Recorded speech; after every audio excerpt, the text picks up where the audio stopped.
Écoutez, nous sommes tout d'abord ravis de vous accueillir pour cette Focus Session. Nous sommes ravis parce qu'il y a une mobilisation qui se met en marche et nous en sommes ravis concernant le sujet de la réindustrialisation. On l'a vu ce matin, on l'a vu avec nos intervenants, nos différents speakers. La réindustrialisation n'est pas une option. Si nous voulons effectivement avoir une France qui soit une France souveraine, on pourrait passer beaucoup de temps à définir ce qu'est la souveraineté, mais si nous voulons surtout avoir une place dans l'Europe et que l'Europe est une place dans l'échiquier politique, géopolitique qui est en train de se construire, donc économique, il faut effectivement que nous allions plus vite sur la réindustrialisation. Ici encore, je vais parvenir sur les KPI qui sont peut-être pas forcément tous au vert. On l'a vu avec Antoine Petit lorsqu'il s'est agi de décrire la fameuse étude Teams. On le voit aussi sur les investissements où l'Europe est encore à la traîne et la France est à la traîne. Et malheureusement, la situation économique fait qu'un certain nombre d'innovations qui avaient été impulsées sont obligées de se stopper par manque de subventions. Donc on l'a entendu tout à l'heure avec la région Île-de-France et sa présidente.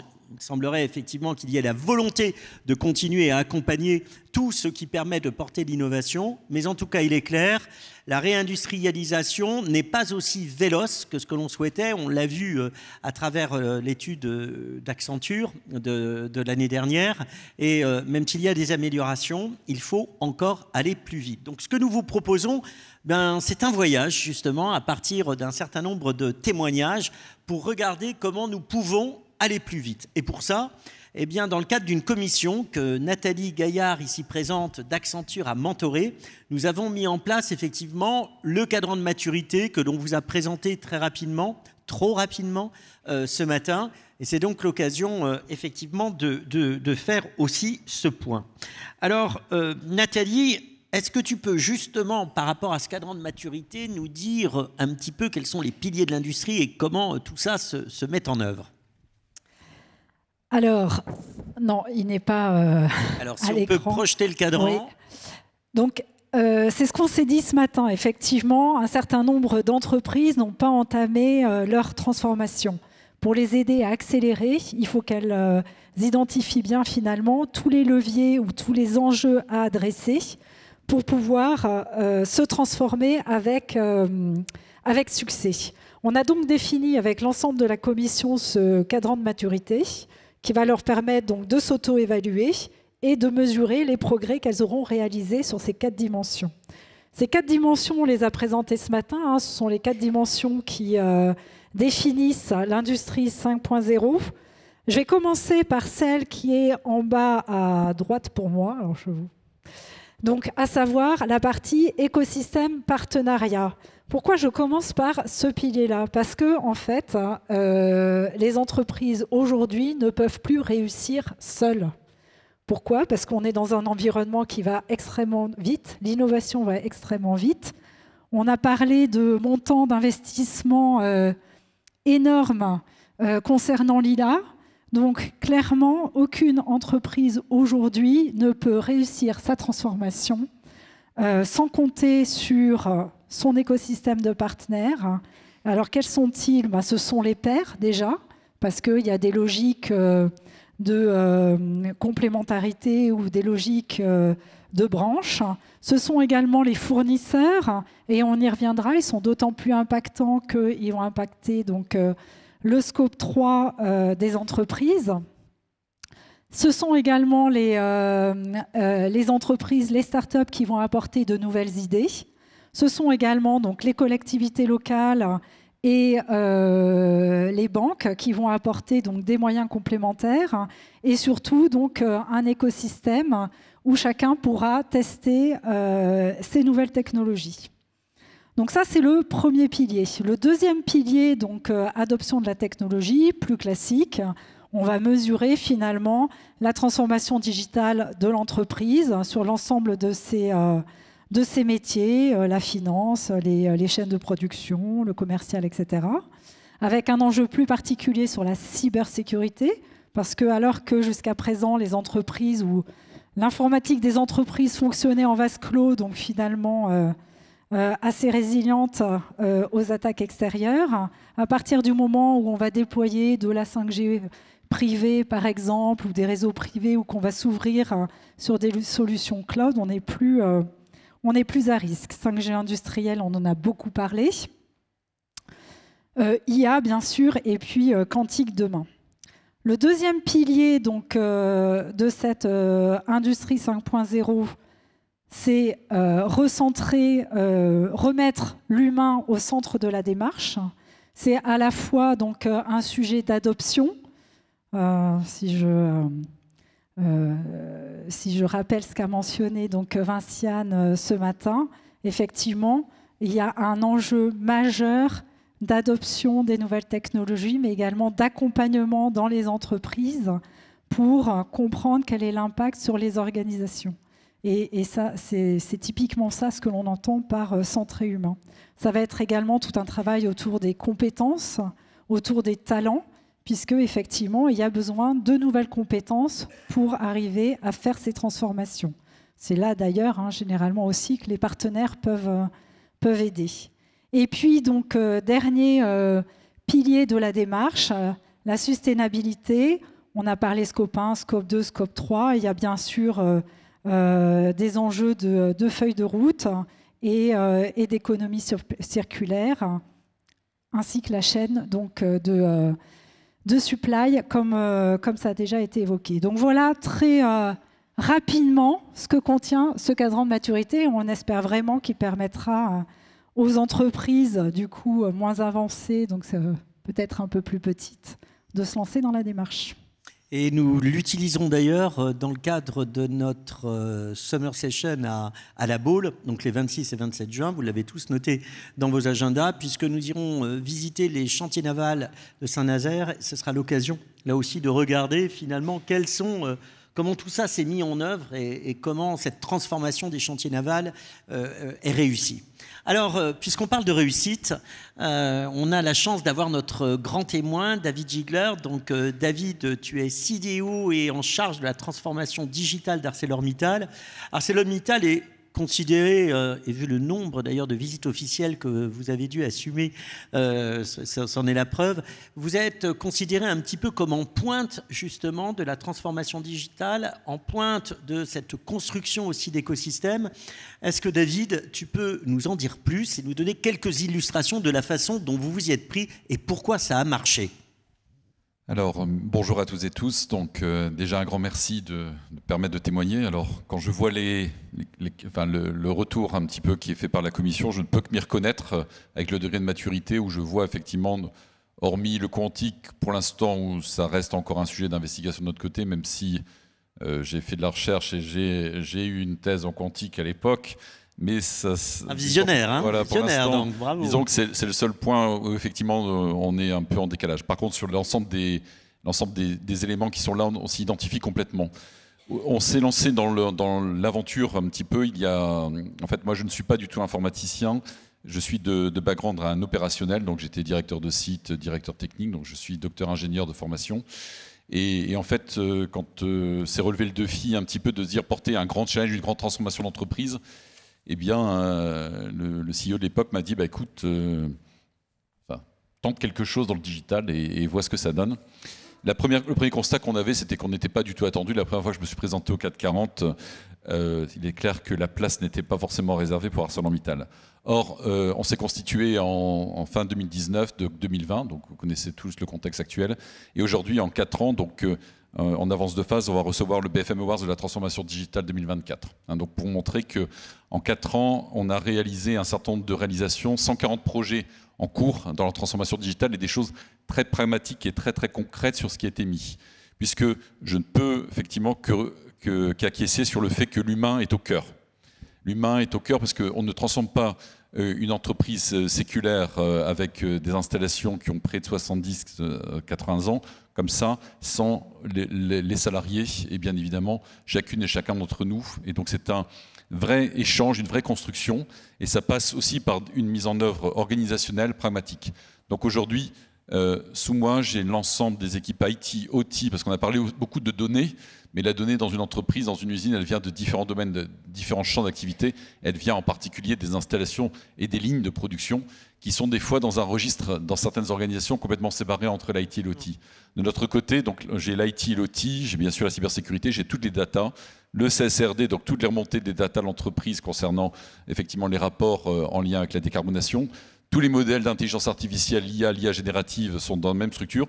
Nous avons le plus grand réseau de 5G de France, nous l'avons initié dès 2020, donc nous avons aujourd'hui la connaissance, la maîtrise, c'est un réseau privé dans lequel aujourd'hui qui couvre sur les 2 sites français 15 km² indirectement, donc, et qui permet aujourd'hui de faire accéder la mobilité des hommes et des machines.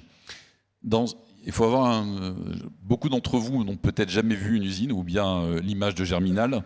Or, nous sommes dans des métiers très techniques. Nous avons franchi toutes les étapes de la révolution industrielle, et celle-ci y compris, avec beaucoup d'ingénieurs. Nous sommes des métiers très techniques, très avancés. Nous émettons, j'ai parmi les plus grands data lakes de France, parce que nous émettons un grand nombre de données, presque une ligne de production. Elle peut faire quelques centaines de mètres de long. Elle est équipée de 200 capteurs qui émettent des données toutes les 10 millisecondes. Et donc, on est en continu. Donc, imaginez la quantité de données que nous produisons au quotidien. Et donc l'important, c'est d'en tirer de la valeur et donc d'en tirer une différenciation au moment où effectivement on est devant de grands challenges par rapport à la compétition internationale, par rapport aux mutations de nos clients, en particulier dans l'automobile, et également voilà, le rapport de force entre les puissances étrangères, en particulier maintenant d'Asie. Donc, et également avec des chantiers typiquement européens, puisque bien évidemment la situation au niveau Europe est complètement différente de la situation au niveau des États-Unis ou d'autres pays dans lesquels nous produisons aujourd'hui au niveau ArcelorMittal. Merci beaucoup David. Alors, nous avons aussi la chance d'avoir en présentiel Nadine Foulon-Belkacemi. Donc Nadine, tu travailles chez Akkodis, qui est une filiale d'Adecco.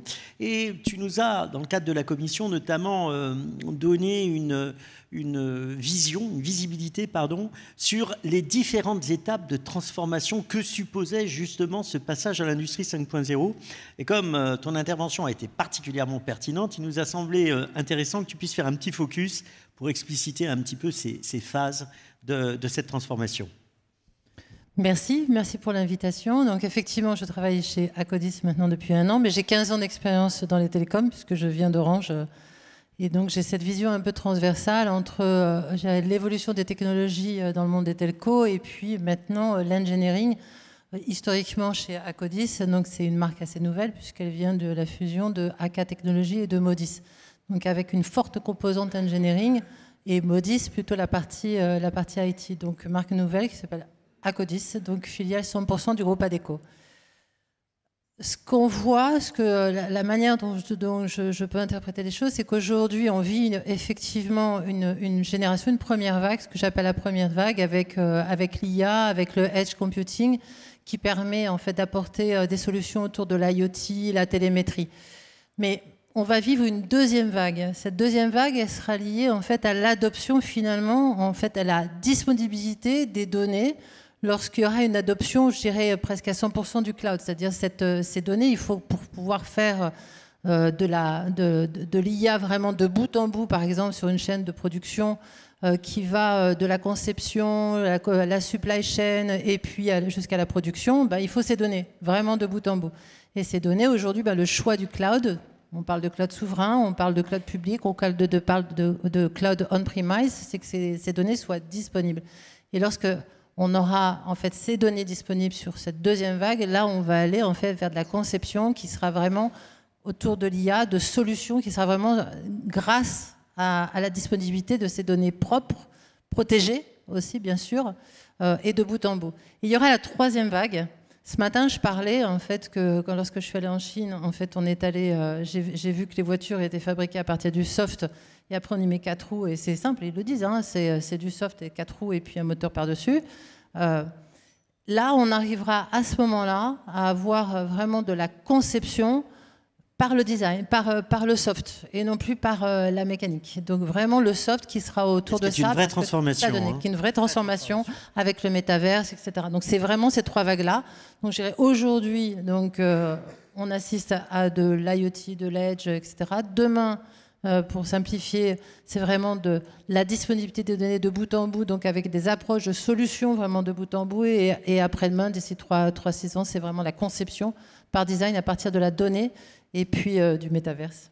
Voilà. Parfait. Alors, je vais donner la parole à Sabrina, parce que Sabrina, dans la continuité un petit peu de ce que nous a présenté Wassim ce matin, sur la transformation radicale de la proposition de valeur de Qualcomm avec l'IA, avec donc de l'IA embarquée, sur aussi les transformations que cela pouvait provoquer quand on prend à la fois la partie 5G et la partie IA.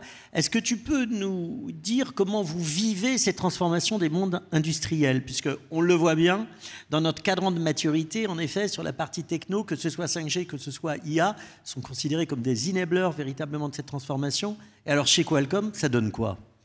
Alors tout d'abord, merci beaucoup pour cette invitation et je tiens aussi à saluer le travail qui a été fait lors de la commission, donc bravo. Et j'ai envie de commencer en disant bienvenue dans l'ère de l'intelligence industrielle, parce que globalement, on vit en fait on voit que l'industrie vit une transformation profonde et que la 5G privée associée à l'intelligence artificielle permet en fait de redéfinir la manière avec laquelle les entreprises vont être productifs, compétitifs et accéder à de nouveaux modèles opérationnels.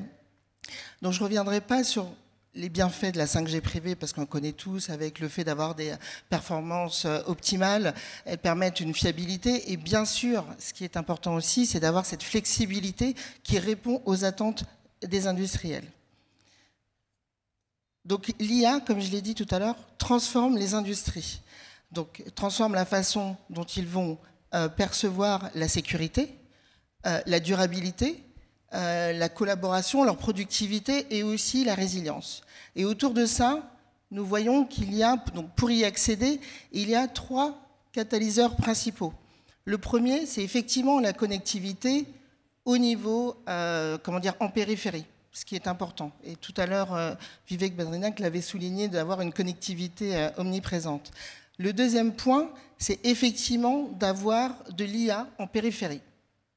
Et ensuite, le troisième point, c'est l'intégration de l'IA dans le processus de travail. Donc nous investissons beaucoup de temps dans ces domaines avec nos partenaires industriels, que ce soit des clients, que ce soit par exemple le commerce de détail ou bien la santé ou l'énergie, de façon à trouver des solutions en fait, qui s'adaptent à leurs besoins. Et ensuite, à partir de là, on voit qu'il y a différents cas d'usage qui reviennent. Par exemple, tout ce qui est détection d'anomalies, traitement des données en temps réel. Il y a aussi, par exemple, tout ce qui est décision intelligente ou l'amélioration de l'efficacité, de la productivité. Donc, c'est des points. Hop. Donc, comme je le disais tout à l'heure, l'intelligence en périphérie permet en fait de transformer des capteurs en dispositifs intelligents, tandis que le Gen AI permet bien sûr de réutiliser cette intelligence et de faire en sorte qu'elle soit exploitée par l'humain. Comme il a été dit tout à l'heure, l'industrie 5.0 permet d'avoir l'humain au centre de l'innovation et elle est soutenue par des capteurs intelligents. Donc, je vais donner 2 exemples. Donc, pour la partie, par exemple, interaction entre les machines, je pense que pour la plupart, vous avez bien sûr connu le fait de pouvoir extraire des données. Donc, on les extrait, on les traite dans le cloud, on en retire des conclusions. Et c'est vrai que c'est un travail qui est ce qu'il est, mais il prend beaucoup de temps. Fastidieux, oui. Très fastidieux, effectivement. Alors qu'avec les AI, ce qui est bien, c'est qu'avec ces capteurs intelligents, grâce à la donnée qu'ils auront eue au niveau de la périphérie, ce sera possible pour eux tout de suite de pouvoir réagir et d'utiliser ces données en local pour pouvoir effectivement détecter ces anomalies et prendre effectivement des décisions intelligentes. C'est un peu le même principe aussi dans les interactions humain ou machine. Les données sont 2 fois beaucoup plus accessibles en fait à l'humain parce que, par exemple, sur sa tablette, il peut recevoir les données de différents capteurs, que ce soit des flux vidéo de caméra ou, bien sûr, d'autres données qui lui permettent effectivement de l'alerter sur un danger, et ça lui permet surtout de prendre une décision. Une aide à la décision. Une aide à la décision. Donc, voilà. Donc, globalement, ce que je veux dire, c'est que l'association de la 5G privée et de l'IA, ça permet vraiment de faire en sorte que les industriels puissent vraiment être plus productifs, être beaucoup plus compétitifs et surtout se moderniser. Alors, merci Sabrina. Et David, peut-être pour conclure et peut-être avant de pouvoir prendre une ou deux questions, le temps est court, hein, nous en avons conscience. Qu'est-ce que tout cela vous inspire et peut-être, enfin, qu'est-ce que tout ça t'inspire et surtout, aussi, s'il y avait un message à faire passer pour l'adoption de la 5G industrielle. Parce que c'est, on l'a vu tout à l'heure, un des éléments qui peine encore en France. On a les difficultés d'accès, sans doute. On a aussi les risques de cybersécurité que ne permet pas, je parle sous le regard de mon avis Steve Péguet, mais on le sait, le Wi-Fi 6 n'aura jamais la cyber-résilience que peut avoir la 5G. Mais quel est finalement l'argument fort que l'on pourrait donner à travers peut-être l'expérience que tu as dans la transformation que vous avez pilotée chez ArcelorMittal? Alors, avant de répondre sur la 5G, parce que c'est un bon sujet, je voudrais juste vous donner un exemple concret justement de quand on est à ce niveau de transformation. Donc aujourd'hui, dans quelques semaines, nous allons ouvrir une usine en France, qui va être dédiée au rotor des moteurs des véhicules électriques sur notre site de Mardic. Donc c'est une installation qui, en 2 ans, nous aurons construit une nouvelle ligne avec un investissement qui dépasse quelques centaines de millions d'euros. Donc qui a pour vocation à répondre à un marché d'accompagnement, parce qu'on parle beaucoup de batteries, on parle beaucoup de smartphones, mais il faut encore un peu d'acier autour quand même pour que la voiture ait toutes ses compétences et toutes ses performances.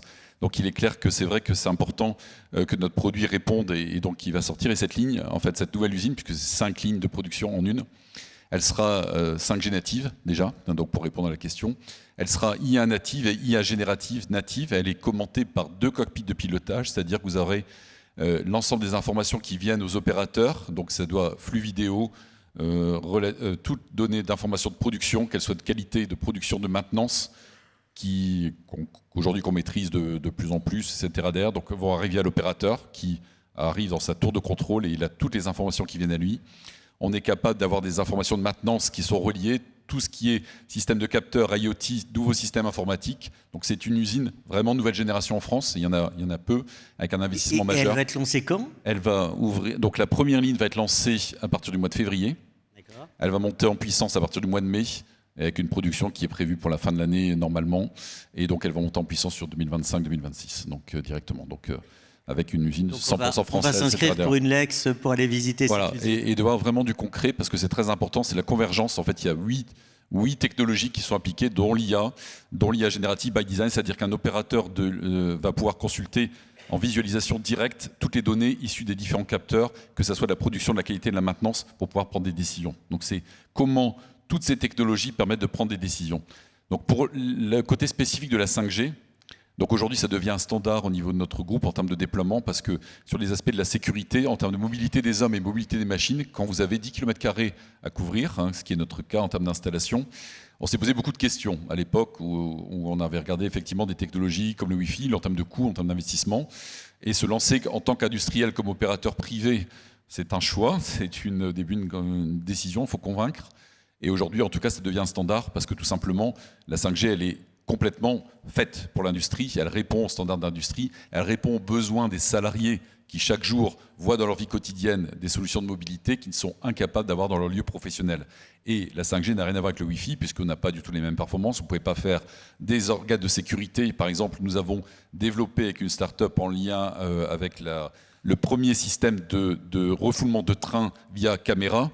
Quand vous avez des flux de caméras qui utilisent des algorithmes d'intelligence artificielle pour sauver des vies, vous devez absolument être sûr que les conditions de sécurité soient relatives et donc absolument avoir une fiabilité dans les réseaux que vous n'auriez jamais pu obtenir avec le Wi-Fi.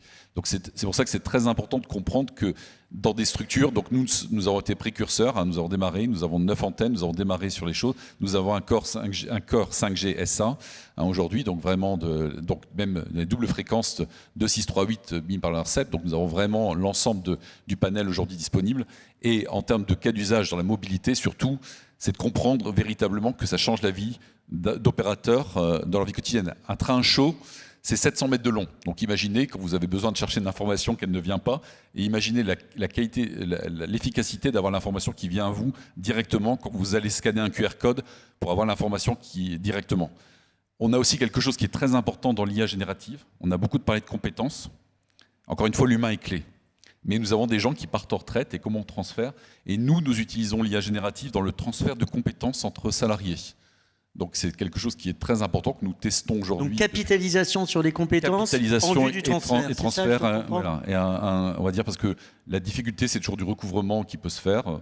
Et on peut mettre même quelqu'un qui peut être jeune ou moins jeune en situation, ça reste très très compliqué. Donc aujourd'hui on voit un vrai bénéfice de l'utilisation de ces fameux agents qui nous permettent effectivement de pouvoir aller indirectement dans le transfert. Et donc ceci sera consultable avant n'importe quelle intervention, en toute sécurité. Vous pouvez consulter l'agent pour vérifier la compétence en vue de faire une installation de maintenance, une action de production qui est spécifique, que vous auriez un peu, ou vous avez un doute sur l'installation, vous mettez en sécurité et vous pouvez accéder à l'information aussi en direct. Donc ça, c'est des vrais progrès qu'on lance au niveau de l'industrie. Et c'est pour ça que mon message aussi, c'est que l'industrie a toujours été innovante, elle a toujours drainé. Un pays qui n'a pas d'industrie est un pays qui n'a pas d'avenir. Il ne faut pas penser à la réindustrialisation, il faut penser aux industriels qui sont là, parce que ce sont les premiers ambassadeurs de la réindustrialisation, parce que si les traditionnels s'en vont, d'autres ne viendront pas. Et donc c'est vraiment important d'avoir une compréhension que nous sommes un acteur territorial. Donc c'est pour ça que nous avons aussi compréhension que nous ne pouvons pas faire les choses seuls.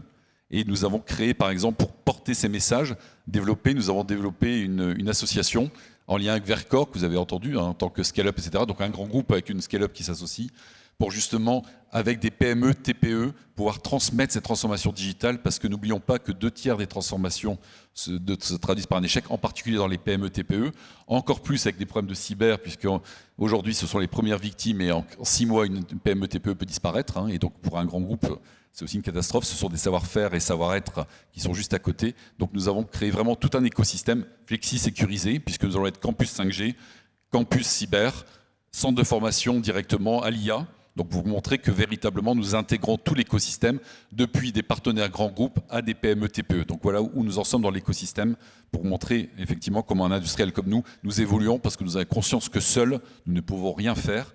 Nous avons besoin de start-up, d'académiques, de jeunes femmes et de jeunes hommes qui sont motivés.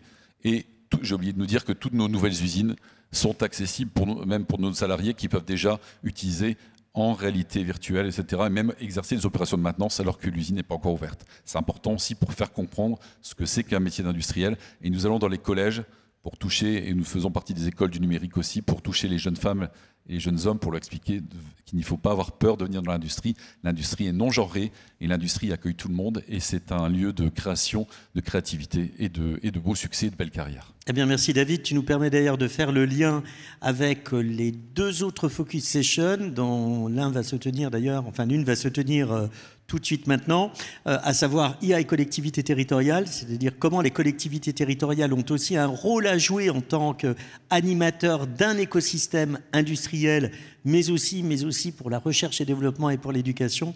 Et puis bien sûr, tu l'as cité, IA, femmes et numérique, où il y a une nécessité là aussi de faire en sorte que la filière numérique soit nettement moins genrée que ce qu'elle est actuellement. Un énorme merci à vous tous. Merci surtout, Nathalie, à la façon dont tu as piloté la commission Industrie 5.0.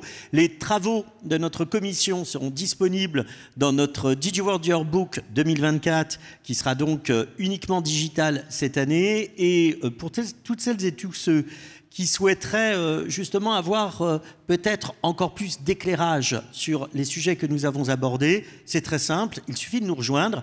La communauté DigiWorld Institute a besoin de vous tous. Nous sommes, comme vous l'a précisé François Barraud, une association indépendante. En l'occurrence, rejoignez-nous et nous aurons l'occasion, très chère Sabrina, très cher David, très chère Nadine et très chère Nathalie, l'occasion, je pense, de revenir sur ces sujets et notamment, vous l'avez noté, à la Baule les 26 et 27 juin. Un énorme merci, on se retrouve dans les prochaines Focus Sessions. À bientôt.